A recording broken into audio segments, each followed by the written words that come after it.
Charlotte as we take a look at what's caused this long caution. When first Steve Kinzer gets together with Jeff Gordon, and Earnhardt piles right into the center of it. We've got a couple of different views from you, beginning with Dale Earnhardt. And he goes blowing by Earnhardt and bam, right in the side of Steve Kinzer. And there we see Al Unser Jr. going out just barely touching the wall. Now there's where little Al's left front fender went, but just think of the magnitude of that crash, how hard he was hit. Here's on board with little Al. He ricochets off of 2 cars, comes down. You can see all the sparks coming from all the cars practically that were involved. Look at there. People get lost. They don't even know where they're going. Looking backwards from Terry Labonte. And Sterling Marlin goes by with tires smoking, and Labonte gets hit from the rear and continues on. And Jeff Gordon. Now remember, this is where the accident really began. There we see Gordon diving on the inside of Steve Kinzer. Down in turn 3. Right here he comes up under. Boom. They touch. Look at him going. Now what's happening behind is what you've already seen. Incredible sound and pictures. Here's Jack. What happened? Oh, I just went in the corner there, and Jeff come underneath me. I don't know. I was coming down the track, but I didn't know he was there, and so, just one of those things. Nobody's giving anybody any room, I don't guess. That's the case needing spotters, ain't it? It would help a little bit, maybe. I don't know. Dale, things got awfully tight out there, and there's not a lot you can do from the position you were in. No, and, I was just waiting for something to open up, and nothing opened up, and the cars are so twitchy. If you cut them too hard, they get out from under you. They're real loose getting in, and this really wasn't, set up well, I don't think, for this racetrack, but, that's racing. I mean, it's just 2 races in a row here in the IROC series. We've gotten wrecks, been in wrecks, and it's just, you start to question whether you need to be taking this risk or not, So, some cars out, some still with very heavy damage, some with some fascinating repairs, and we're ready to go back to the green under the lights at Charlotte. And this, very much like Talladega, could have an interesting effect on the points, though unlike Talladega, you have 3 NASCAR veterans, 2 NASCAR veterans, and one of their Busch Grand National guys up at the front as they take the green flag. And right away, there's a move for the front. Rusty Wallace and Johnny Benson side by side, and Benson holds on to that second spot. Benny, it looked like he was just going to squeeze him until somebody had to give, and by golly, Rusty gave a little bit there. So NASCAR drivers first, second, and third. And then the IndyCar driver, Scott Pruitt, sits back in 4th place now. Back a little ways, Paul. Remember, drafting is not working here. And we have Kendall back there, and he's not gaining. In fact, they're losing just a little bit of ground. So once again, early in the run, an accident has an effect on the point standings. But Martin continues to pull Johnny Benson around this track. Benson has been able to close in the last lap. Exactly, he's closed up on the back bumper of Mark Martin. But it's a tough track to pass on. Mark seems to get him down the front straightaway just a little bit, or the front turns, I should say. Mark Martin, Winston Cup veteran, while at the same time, Johnny Benson Jr. out of the Busch Grand National Series. You look down on the front 3 cars as they make the turn into 3 here at Charlotte. And Al Unser Jr. There we see the green car is Tommy Kendall. Now, all the rest of the cars have been crashed. Meanwhile, back up front, Mark Martin, Johnny Benson, Rusty Wallace, and Scott Pruitt, the first 4 cars. The only car unaccounted for now is Al Unser Jr., who is running all alone well back in the field. Also, Terry Labonte's out there, and he is running off of the pace, but both of those are trying to catch up. And Jeff Gordon also is off the pace with an injured race car. A lot of these guys that are just bringing up the back, as we well know, again, are just trying to stay there to collect some points. There's still another race left to come with Michigan. So points here are very, very important. You know who you really have to feel for in all of this is the IROC crew. After Talladega, they had some 900 hours to immediately try and get all the cars wrecked there back in shape. Now they're faced with very much the same thing once again. So now when they go back to New Jersey to work on these cars, they'll have about 12 wrecked race cars instead of 7. And now we see, is that Jeff Gordon is passing Tommy Kendall. Tommy Kendall, who was running fairly consistent at one point here, and Jeff Gordon, with you can see damage on the right side of his car. But Jeff is able now to begin to close up, and he'll be taking a look at Rusty Wallace. I think what you find there is Kendall just doesn't have any experience in Charlotte. And as Benny and I talked a bit earlier, experience here is counts more than anything else. But Tommy Kendall's having a problem getting used to it. Jeff Gordon, who of course runs here very often, went right on by even though he has an injured race car. Well, the injury on Jeff Gordon's car is really hard to tell. It's got a big black streak down the right-hand side. That, of course, is from the front left of Steve Kinzer when he got into him. But it really looks like about all the damage was to cave in the side of the car and put the mark on it. Well, if it's aerodynamics just on the side, of course, that isn't going to hurt his speed, especially at this track, because they don't have speed here like they do at Daytona or Talladega. Yeah, Benny, how much does aerodynamics make? Does it make any difference here at all? It makes some difference. Of course, it makes some difference. As a matter of fact, NASCAR and the Winston Cup cars changed the rule. There we see Terry Labonte, with a gold and blue car passing Tommy Kendall for 6th spot. Now, that blue you see in the right front corner of his car, there was the tape fender. That's all blue tape on there.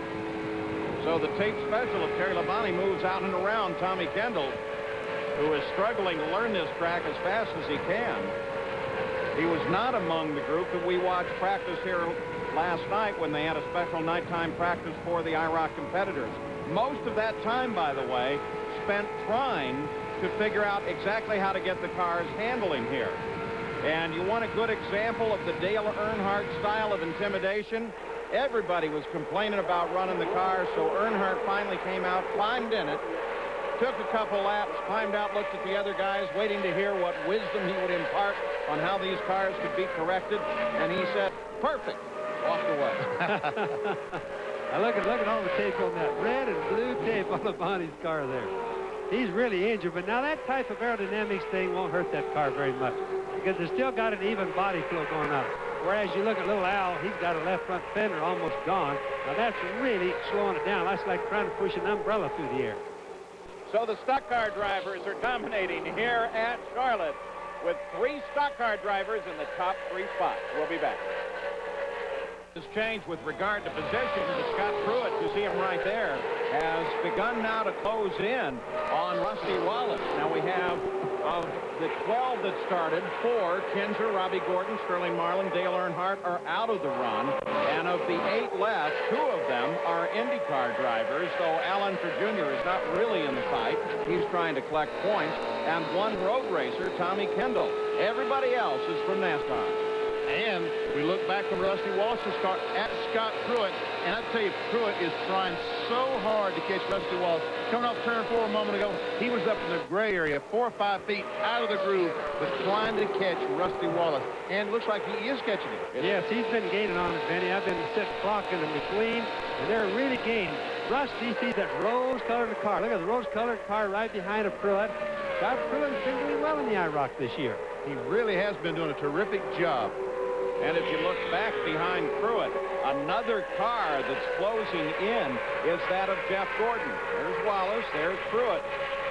And we talked about Jeff Gordon's car earlier, Paul, and I've been looking at it as it went by real close, and he has nothing bent but a door. And I don't think that's really hurting him very much because he's been moving up, as you said. On board with Rusty Wallace now. Remember Pruitt just behind him. Watch him go down in the corner. Let's see. Turns the steering wheel. Make it go left, baby. Go left. That's it now. Oh. My gosh, Benny, you think that sounds so easy. I think Rusty needs your help. I don't think he needs my help. I don't want to be in there with him. So Rusty Wallace continuing to try and hold off Scott Pruitt, who is charging up. Jeff Gordon has not been able to prove his position in the past couple of laps, though Scott Pruitt has narrowed it down to about 10 car lengths. Rusty Wallace goes down to the white line, tries to stay as close to that line as he can. And we see the effort that Rusty Wallace is using with that steering wheel. Remember, folks, these cars have power steering. Yes, he's really not struggling that hard, Benny, but it's being smooth. Being smooth is so important in all types of racing. And, of course, that's what Rusty's trying to do. You can see how rigid he keeps his body and tries to not fight the steering wheel too hard. Looking out the back of Rusty Wallace's car, there is Scott Pruitt, and he's continuing to close in. He's making up a little ground, Benny. Just a few car lengths at a time, but we still got a long ways to go. Pruitt will catch Rusty before the race is over. We will see a race between those two cars. Just about the halfway point right here as Pruitt closing in on Wallace. Nothing changes at the front. Mark Martin has it all alone, followed by Johnny Benson Jr. The battle is back here developing at third place as Pruitt tries to reel in Wallace. And I think those gains that Pruitt is making, you can see the car on the left, a nice rose-colored car, is just gaining like in feet, Troops, instead of car length. I mean, a few feet per lap. It's so hard to gain that. It makes one wonder, after if Scotty Pruitt does catch Wallace, what's he going to do with him after he catches him? So now as we approach the halfway point of the 67-lap run here, Mark Martin is the leader of the race. We have 4 cars out as a result of the incident at lap number 8. Jeff Gordon is finally back rolling on the circuit, and we focus on a battle between IndyCar and Stock Car. Rusty Wallace in car 12, the original pole sitter, is battling for third place, trying to hold off a charging Scott Pruitt from IndyCar. A battle for third spot. Rusty Wallace is third. Scott Pruitt is fourth. And we talked about Jeff Gordon. He is our 5th place car at this moment. I'll bet that's the hardest gaining that Scott Pruitt has ever done in his racing career, trying to gain a few feet a lap on Rusty Wallace. I'll bet she's wondering what he's going to do when he does get there. Wallace with his hand out the window. He's trying to get some air inside the cars because these cars do not have all the air ducts that normally their regular cars have to get that air inside. So he's trying to get a little fresh air in the car on the straightaway. What Benny's saying, Paul, is no air conditioning on these cars. The Firebird people forgot to put them in here. So Rusty Wallace continues to try to hold off Scott Pruitt. Al Unser Jr., you're tracking him. Forget it. He's way, way back and losing ground.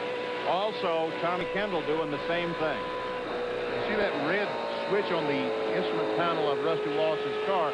That's a master electric switch. If they wanted to turn all the power off of the car, just flip that off and loses all power. In case of a fire, electric fire, they would turn that and it would stop the fire. For example, Benny, if you had a real bad wreck and God forbid he got upside down, that's one of the first things you shut off, because without electric, you can't light things on, so that's the place where you go. Yeah, but let's look here.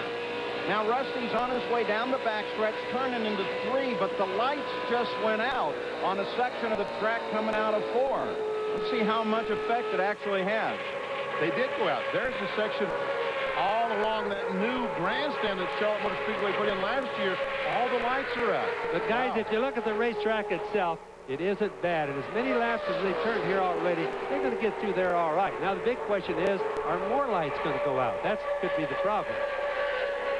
And looks like he's gained a few more feet. We talked about he was gaining a few feet at a time. It looks like he has gained just a few more feet, Bobby. And he's going to get a little bit of draft. Remember, we're gaining in feet instead of car lengths, right? So he is going to, when he gets this close, especially going down the back straightaway, he's going to pick up a little bit of draft, so he should gain a little bit more, a little faster.